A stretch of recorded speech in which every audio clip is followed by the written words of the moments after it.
Greater Bengaluru ಅಭಿವೃದ್ಧಿ ಯೋಜನೆ ವತಿಯಿಂದ ಬಿಡದಿ ಟೌನ್ಶಿಪ್ ಯೋಜನೆಗಾಗಿ ಭೂ ಸ್ವಾಧೀನ ಸಂಬಂಧ ಏಪ್ರಿಲ್ 16ರಂದು ನಡೆಯುವ ಸಚಿವ ಸಂಪುಟದಲ್ಲಿ ಅಧಿಸೂಚನೆಗೆ ಅನುಮೋದನೆ ನೀಡಬಾರದೆಂದು ಒತ್ತಾಯಿಸಿ ಇಂದು ರೈತ ಮಹಿಳೆಯರು ಬೈರಮಂಗಲ ಗ್ರಾಮದಲ್ಲಿ ಅಹೋರಾತ್ರಿ ಒನಕೆ ಚಳುವಳಿ ನಡೆಸಲಿದ್ದು, ರಾಜ್ಯ ಸರ್ಕಾರ ಅನುಮೋದನೆ ನೀಡಬಾರದೆಂದು ರೈತ ಮುಖಂಡ ಹಾಗೂ ತಾಲೂಕು ಪಂಚಾಯಿತಿ ಮಾಜಿ ಸದಸ್ಯ ಎಚ್.ಜಿ. ಪ್ರಕಾಶ್ ಒತ್ತಾಯಿಸಿದ್ದಾರೆ.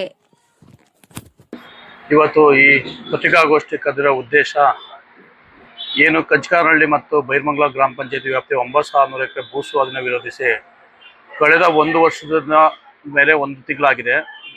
13 ತಿಂಗಳಿಂದ ಸತತ ಹೋರಾಟ, ಅಹೋರಾತ್ರಿ ಧರಣಿ, ಪ್ರತಿಭಟನೆಗಳು ನಡೆದರೂ ಸಹ ಇಲ್ಲಿವರೆಗೂ ರೈತರುಗಳದ್ದು ಯಾವುದೇ ರೀತಿಯ ಮಾತುಕತೆ ಮಾಡೋದಾಗಲಿ, ಅವ್ರ ಕಷ್ಟ ಕೇಳೋದಾಗಲಿ, ಅವ್ರು ಏನು ಮನವಿ ಕೊಟ್ಟಿದ್ದಾರೆ, ಏನು ಆಕ್ಷೇಪಣೆ ಕೊಟ್ಟಿದ್ದಾರೆ, ಯಾವುದಕ್ಕೂ ಸ್ಪಂದಿಸದೆ ಪ್ರಾಥಮಿಕ ಅಧಿಸೂಚನೆಗೆ ಅಂತಿಮ ಅಧಿಸೂಚನೆಗೆ ಸಿದ್ಧತೆಗಳನ್ನು ಮಾಡಿಕೊಂಡಿರುವಂಥ ನಮಗೆ ಗಮನ ಬಂದಿದೆ.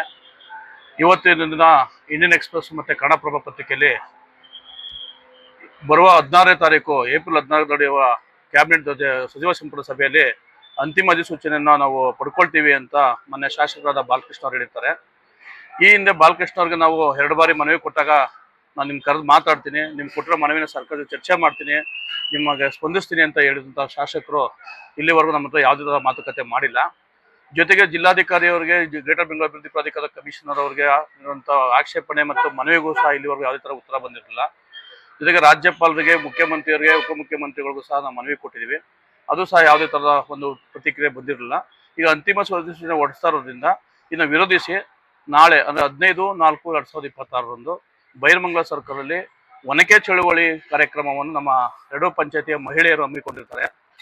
ವಿಶೇಷವಾಗಿ ಏನಂತ ಅಂದರೆ, ಈ ಹಿಂದೆ ಹೈದರಾಲಿ ಏನೋ ಚಿತ್ರದುರ್ಗ ಬೇಗ ಲಗ್ಗೇಟಂಥ ಸಮಯದಲ್ಲಿ ಆಗ ಒನಕೆ ಒಬ್ಬನವ್ರು ಏನೋ ಒನಕೆ ಕೋಟೆ ಹೆಂಗೆ ರಕ್ಷಣೆ ಮಾಡಿಕೊಂಡ್ರು, ಹಾಗೆ ನಮ್ಮ ಪಂಚಾಯತಿ, ನಮ್ಮ ಭೂಮಿ ನಾವು ಹೆಂಗೆ ರಕ್ಷಣೆ ಮಾಡ್ಕೋತೀವಿ ಅನ್ನೋದನ್ನ ಮಹಿಳೆಯರು ಒನಕೆ ಮುಖಾಂತರ ಪ್ರತಿಭಟನೆ ಮಾಡಿ, ಯಾರು ಬರ್ತೀರಾ ಬನ್ನಿ ನಮ್ಮ ಪಂಚಾಯತಿ ನೋಡೋಣ, ನಿಮ್ಮ ತಾಕತ್ತಿದ್ರೆ ನಿಮ್ಮ ಅಧಿಕಾರ ಪೊಲೀಸ್ ಬಳಸ್ಕೊಂಡು ನೀವೇನಾದ್ರು ಬಂದರೆ ನಾವು ಒನಕೆ ನಿಮ್ಮನ್ನ ಓಡಿಸ್ತೀವಿ ಅನ್ನೋ ಒಂದು ಪ್ರತಿಜ್ಞೆ ಮಾಡಿರ್ತಾರೆ ಮಹಿಳೆಯರು.